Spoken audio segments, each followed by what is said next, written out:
This is the afternoon edition of the Weather Xtreme video. This is for Tuesday, the 7th of August. I'm James Spann. Another summer afternoon, hit and miss storms. You know how it works around here. Let's check some of the Skycam shots around the network. First off, coming from Chehaw State Park, you can see a nice downpour off in the distance as we look west from high atop the highest point in Alabama up at the restaurant there. Very good downpour there. Looks like that's not too far from Munford. Now, that's the Tuscaloosa Skycam. The rain has ended there, but earlier they picked up 1.35 inches at that spot, and much of that came down in 15 minutes, producing flooding like this. That's some of the traffic down below on Lurleen B. Wallace Boulevard as the heavy rain was coming down. And there's some of the flooding on Paul Bryant Drive or 10th Street.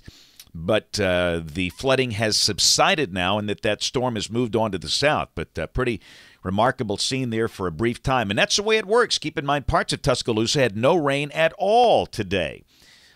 And we'll check the eastern side of the state. That's the Auburn Skycam. It's cloudy. They had some rain earlier today, but that rain has ended as well. All right, same setup. We've got the heat bubble off to the west, way west of here, around the Four Corners, troughing over eastern Canada. And by golly, that's going to be developing south, and that should bring a pretty significant weather change by the weekend. Got a surface boundary north and west of here near Memphis. That thing is not moving at all, and we're still in the moist air. That's the radar at 209, and you can see that big downpour that was over parts of the southern Tuscaloosa area at that point. And it's all scattered. You know, it's totally random. The storms aren't moving much. And trying to tell you at 7 o'clock in the morning when and where it's going to rain at 2 or 3 in the afternoon, it is impossible to do. It's just out there.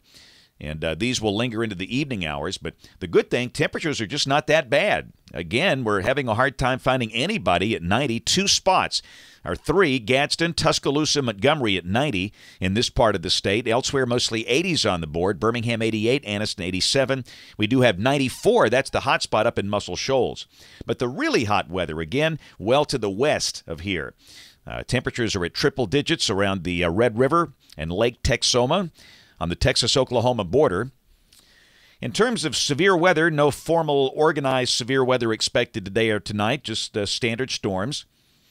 There's the rain for the next 5 days, and of course these maps are just not that useful. We show them to give you a general idea, but like today, Tuscaloosa had, 1.35 inches of rain in 15 minutes. I mean, you can't identify that on these maps, but generally speaking, but over now, the next 5 days, between now and Sunday morning of next week, heaviest rain could be over southeast Alabama. The amount's lighter here, but every day through Friday, we'll have a chance of showers and storms. Ernesto, now a hurricane, looking pretty good. Very symmetrical-looking storm in the Caribbean. Got its act together. The sustained winds up to 80 miles an hour. That's a Category 1, and that will be coming into the Yucatan Peninsula of Mexico tonight. And then scooting across the Bay of Campeche, maybe briefly achieving hurricane status again before moving back into Mexico Friday morning. And, of course, no impact here. Rest of the Atlantic Basin, very quiet. Just a couple of spots the NHC guys are watching, but the air out there is awfully dry, and we don't expect any issues. We'll check the GFS. This is the 12Z run, valid at 1 o'clock tomorrow afternoon at 500 millibars, about 18,000 feet off the ground. Heat ridge in the west, troughing in the east, and down below that we stay in the moist air. But again, the models continue the idea of a little drying here, so the storms or showers tomorrow should be more widely spaced. A lot of you might not get wet tomorrow. But on Thursday, they should increase again as the moisture increases, and there's a look at Friday. That looks like another day with scattered to numerous showers and storms. So out of the next 3 days, the 2 with the best coverage of rain should be Thursday and Friday. And then look at Saturday. I would call that trough refreshing for August over the east. That's pretty amazing. And by golly, look at that. The air dries out, and the GFS is printing a high. Are you ready? 85. And that's it on Saturday with lower humidity values. That'll be an amazingly comfortable day for August, and Sunday just looks gorgeous. A good chance we see low 60s Sunday morning. In fact, I'm beginning to think we might see a few folks in the upper 50s at daybreak Sunday up in northeast Alabama. Those cooler pockets, and that will be a good sign that fall's getting close. But that just looks like a gorgeous day. We stay dry Monday and Tuesday. Moisture tries to come back. We might mention a slight chance of a shower at that point, but clearly things look pretty uneventful for the weekend and very comfortable for this time of the year. We'll check the end of the forecast on the 23rd of August. A little trough off to the east, some kind of tropical system scooting northeast out to sea. And around here, things, if that's right, look pretty quiet.